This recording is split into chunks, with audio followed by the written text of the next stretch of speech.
I'm going to show you exactly how to build your company's first accountability chart, even if you've never done it before.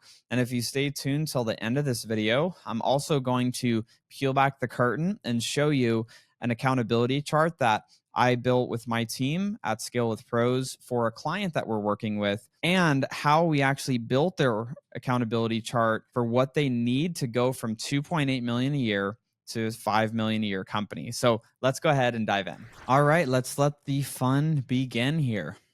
So, first things first, a little bit of housekeeping here. Obviously, we got a lot to cover here in this video, but let's discuss to start on our company accountability chart, or your company accountability chart that you're going to build. You could do this on a lot of different softwares. Obviously, you could just do this on a whiteboard, but I like Lucidchart. So this is a tool that you could use in your business.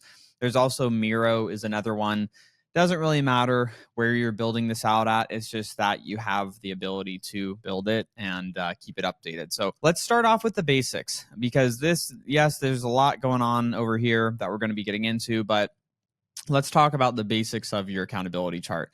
I look at every business as there's 4 core areas of every business. And I look at it in the order that I listed it out here. 1, for any business, you need marketing. You need leads of people that want to buy your stuff in the door. The next thing you need is the people that want to buy your stuff. You need a sale event to occur to collect the money from those people from what you promised them in the marketing. And then once you've sold them your thing, then there's operations that needs to happen. There's fulfilling on, if you have I have these AirPods here. When I buy these AirPods from Apple, their operations team gets these packaged up and shipped out to my house. So that's, operations takes into play, the fulfillment, all of the servicing, the customer support, all of those things. And then you have finance, which is, the management of the money, making sure the money that were received for these AirPods, the money's managed correctly and it goes to the right places, payroll's paid, our cost of goods are paid, all of those things are happening correctly. And so that's essentially the four areas that we're looking at. So in light of that is what we're going to focus on when we're looking at building your company's accountability chart. And so I just put this together just as a quick example. I'm not a wizard at making things look beautiful on Lucid, and you shouldn't really care anyways, because it's about the function of what to do rather than it being pretty. So with that being said, a couple things that you're going to notice on here. So you'll notice I put visionary and integrator on these 2 top boxes that lead down into marketing, sales, ops, and finance. And so there's a really great book by Gino Wickman. It's called Rocket Fuel.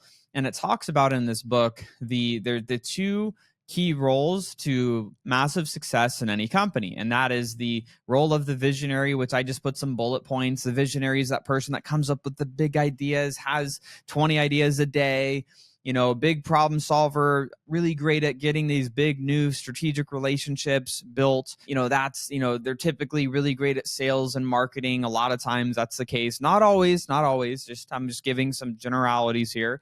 Then you have the integrator, which is usually the leader, the manager, the one overseeing the financial P&L, removing roadblocks from the team that they're managing so that they're able to achieve the goals and the things that they need to on a daily, weekly, monthly, quarterly, annual basis. I put both of these roles. And so if you're watching this and you are a solopreneur doing everything in your business, here's the great news.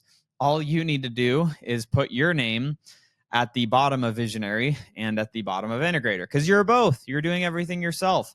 Eventually, you'll replace names in these different areas, but regardless if it's you or it's you and a partner, you want to list out visionary, integrator. The integrator always reports up to the visionary. The visionary is the one coming up with the company vision, mission, values, things like that. Even if you're partners, the visionary is the one that's directing, here's where we're going. And then when we're looking at, marketing, sales, ops, finance, again, I just did it in the order that I had, explained it over here. When we're looking at these few areas on marketing, sales, ops, and finance, what you'll notice is I put a name at the bottom of each of these. When you go and build your first accountability chart like this, don't worry about putting the names first. Just start it with visionary, integrator, marketing, sales, ops, finance. And then I just gave some examples for you to have just as, points of reference or points to work off of on here, which are just some functions that happen in each of those. You don't need to get crazy with this. You shouldn't have, 22 functions in marketing. It's just you are accountable for making sure there's leads coming in from, organic marketing, developing the brand. Like those are like a few of the core functions. And so once you've put those together and you have the core functions, you have these core functions basically lined out here. Then you do the next step, which is what you'll see on here, which is putting the name associated.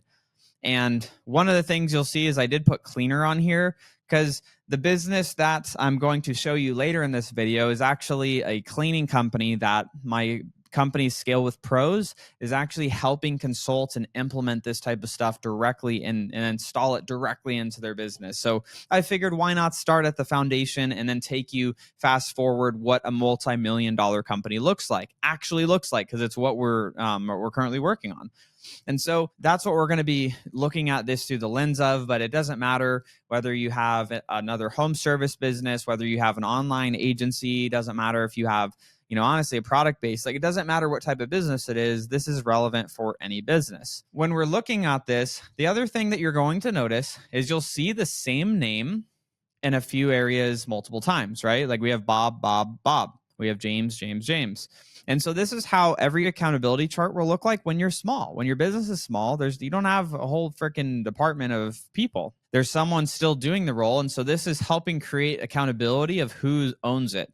So for example, if there's not enough leads coming into the business to hit company goals, that's Bob's fault. Bob is accountable for getting leads in the door. If the cleaning is being done terribly and all the customers are canceling and giving bad reviews online, that's James's fault. That is James. He is accountable for that. Or if we're not paying our bills on time, James' fault. Sales, if we're not converting enough of our leads, that is on Bob. And it's not, I don't want you to think of that as in like, oh, I get to point the finger at them. It's just more of like an accountability thing. If you have a dog at home and you and your significant other didn't discuss who should be feeding the dog, or it's like, we'll both remember, then no one feeds the dog starves because no one was accountable for, I feed the dog in the morning, you feed him at night, or I just always am the one that feeds the dog. You're the one that takes the dog on a walk every day. Like, you're just creating accountability, again, not to point fingers, but so that it's very clear to you and then the other people that you start to bring in your organization of who owns what. And that is what the accountability charts purpose is to create that clarity and certainty within the roles in your company. So let's go and see, how do we build this? Now, how do we take this and how do we build off of this? And I'm going to do just a quick rough and dirty build with you together as we go through this. So bear with me as I just kind of throw some boxes on here. I set up a couple of these for you, but let's take a look here. So the first thing, let's just look at the cleaning business. So let's say, for example, Bob is doing a great job. He's getting lots of leads in. He's getting sales. And James is just doing his very best to clean those dang houses while at the same time following up, making sure customers are happy, while paying the bills, while, overseeing the bookkeeping, while doing all of these things. Yes, that's a little bit overwhelming. So that becomes a bottleneck at some point. This business is going to get stuck. So one of the first things that we do in any business, and something that my team at Scale with Pros, when we're working with clients, one of the things that we do is we first look to understand what are the unit level economics of the business. And you may be thinking, what does that mean, Cody? I'm not going to go into all the details on it, but I'm going to take just a couple like basic little examples to like help you understand some things here. So let's just look at some math here. So in this business, Bob and James are working really hard. And James is able to, on a daily basis, let's say he works 20 days a month, and he can clean 2 houses a day. So those 2 houses a day that he's able to clean, he can make $500 a day, 20 days a month for the business, which would generate $10,000 a month or $120,000 a year. Awesome, 6-figure business.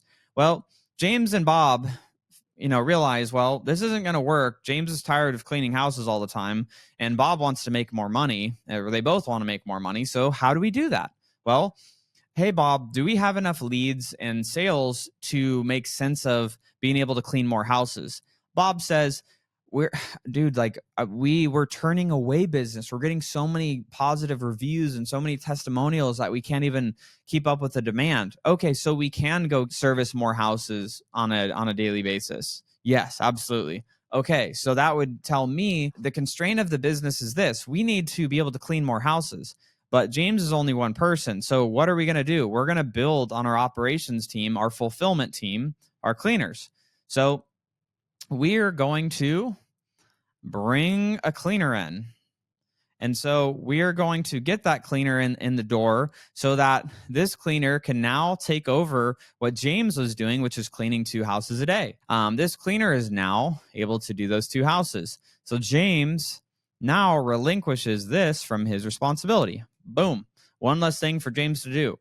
And so now James could focus on improving the service, training this cleaner, making sure this cleaner is able to do a good job, and bring in $10,000 a month. So the question becomes, and something I put on here is, James does the math. He's like, well, I could pay $18 an hour, 40 hours a week. Maybe they make some money in tips and it'd be $28.80 a month. So yes, this decreases the actual profitability of the business by hiring this cleaner. But here is where you want to figure out, and this goes into the unit level economics, is like, what if we had 2 cleaners? And if we had 2 cleaners, would we be able to do more in a day?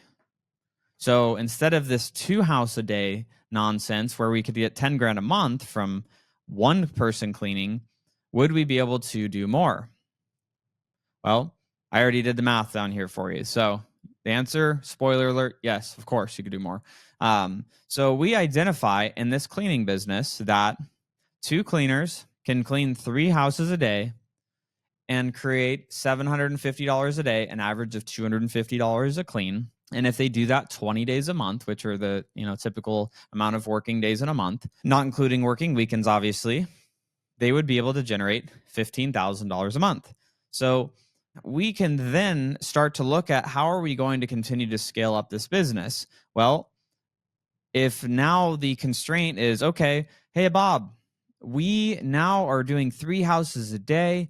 We're bringing in $750 a day, $15,000 a month. And now we have 2 cleaners doing that. And now James is fully in just training, scheduling, creating great customer experience, developing processes, payroll, bookkeeping, all of those things. He's just able to focus on this while the cleaners are out fulfilling on the service. Bob is still doing his thing, generating leads, making sales.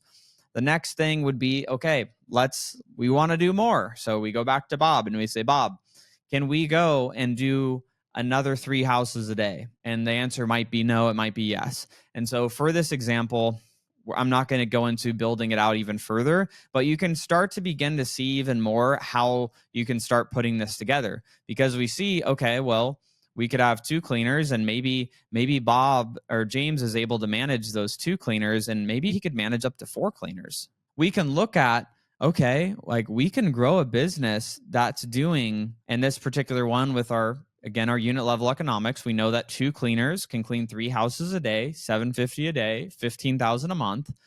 We know that if we build this business right here, we can generate $30,000 a month. And so the challenge that I would share to you as you're working on building your accountability chart is starting with the basics. Again, who's the visionary? Who's the integrator? If it's just you, that's your name on all of these. Who's marketing, sales, ops, finance? And then just some little things that you could start doing along the way is, one, understanding your numbers. And if you don't understand your numbers and like how to figure out what the capacity is of one team member, like if you have a cleaning business, it's how many houses a day can you clean? If you have an HVAC business, how many AC units can you service or replace a day? If you have a virtual assistant agency, if you have an online agency, how many clients can one virtual assistant serve? If you have let's say you have a bookkeeping business, how many clients or entities can one bookkeeper manage, and how much revenue can they generate per one bookkeeper? So I'm just trying to get you to think, like, when you understand that math and you could get this figured out, that's what's going to help you be able to understand when to hire and what roles to hire. Because again, we're looking at the constraint in this business is we're getting the leads, we're getting the sales. We just need to get more cleaners. That's the next thing that we need to focus on. So just some thoughts and ideas here. And again, that's just figuring out your business unit level economics of, how much can one person generate per day if it's a service business or an agency type service business as well. And so hopefully that's helpful to understand a little bit more of the basics of getting your accountability chart together and how you kind of start building on this. And as promised, I'm going to take you over to there's a company that my team at Scale with Pros is working with right now, and they're doing, with the current team in place, about 2.8 million a year. And we built out their org chart or their accountability chart and showed them how their company goes from where they're at to 5 million a year. And so let's go ahead and take a look at that and be prepared. There's a lot going on. So when we're looking at this, let's start at the beginning. Every business has 4 things. We have marketing, we have sales, we have ops, we have finance. So let's see what we've done or what's currently in place at this $2.8 million a year cleaning company that we're working with to help them go to 5 million a year in revenue. So when we're looking at this, again, we have our visionary. We brought Bob from our initial accountability chart. We got James as well. And so when we're looking at where are all the roles at? So we have on the marketing and sales, it looks like Bob's got a team now helping with sales, and Bob has a team helping with marketing over here. And then same with James. James has an operations and finance support that's helping him. So, visionary, integrator staying the same, but now it's just different teams that they've now had to build as the company's grown and scaled. And so remember the math that we talked about when we were figuring out our unit level economics. Like when we started working with this company, their goal was, they said, hey, we want to go to 5 million a year. So the great news is we just need to do the math and see what's currently in place and what needs to be put in place. And so you'll notice up here, I put in the white, these are all the roles or agencies or supporting functions for this current business, for the current roles that are in place right now. And the roles that are required to achieve the goal of 5 million a year, we built the accountability chart based off of what will be required for us to hit the target. And those are all in yellow. So you'll be able to see it's just really a lot more on the ops fulfillment team to be able to do that. And so I just did the math over here for you. So when we're looking at the math, again, you do this for your business and like how many clients or people or jobs can you fulfill with one person? And so that's, again, what we're doing here. So we know that one car, 2 cleaners, can generate $15,000 a month. And we have in the current situation right here, we're looking at 21. So let's do the math on this. So 15,000 times 21. And that gets us to $315,000 a month. So we know that if we have the 21 cleaners out there, that can generate us $315,000 a month. So let's multiply it by 12. So that gets us to $3.78 million a year. Obviously not the 5 million a year target. So we were working with them and identifying, well, what do we need to do to get us to that 5 million plus a year target? And so we just kind of worked on the team. We looked at, okay, well, right now the organization has about 16 cleaners and they're generating 16 cars. This is 21 cars in this example. So they have 16 cars right now. They're able to generate that 2.8 million. So this is looking at, okay, we need to fill out this, this supervisor role here that's currently yellow. We need to make this white, and we need to finish filling up a little pod right here of 7 cars so that we go from the 16 cars that we currently have to 21 cars so that we can generate this 315,000 a month or 3.78 million a year. And then the next math that we did was, okay, well, this isn't really, this is just, from a fulfillment standpoint, we want to have a training supervisor to be able to help with always keeping trainer or additional cleaners in the pipeline that are getting trained just for, if cleaners are quitting or can't make it to work one day, that we always have a bench of people to help. The next thing, and you'll notice here, this is not relevant maybe for your business, maybe it is, but this is our Monday through Friday crew. And then this is, on normal daily hours. And then this is our to be determined crew that we're considering maybe where they want to bring on a night crew to do commercial cleanings at night. So using some of those same cars, but being able to clean at night while these other team members are sleeping. We were doing the math and we're looking at, okay, if we have 7 cars running at night and we have them servicing the same thing Monday through Friday, same amount of days a month that they're working. Again, let's go back to our math, because this is how we come up with this in the math. We have 7 cars, and if we know that each car should generate $15,000 a month, that should be $105,000 a month in revenue that those 7 cars should be able to bring in. So let's do the math here. We had 105,000 and 315,000. So let's add those together. 105 plus 315. And that takes us to $420,000 a month times 12. Just over $5 million a year in revenue, which again was this company's goal.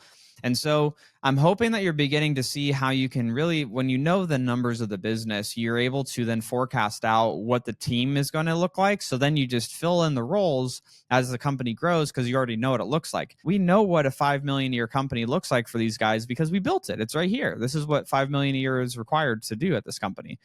And so that is the yellow again, or some of the roles that needed to be hired on. The white are roles that exist already. While the names of some of these roles aren't that important for this conversation that we're having, this is really just to show you what this process looks like, a little bit more of how this is really, built out and put together. It's understanding the math of what could be generated per person or per unit in the business.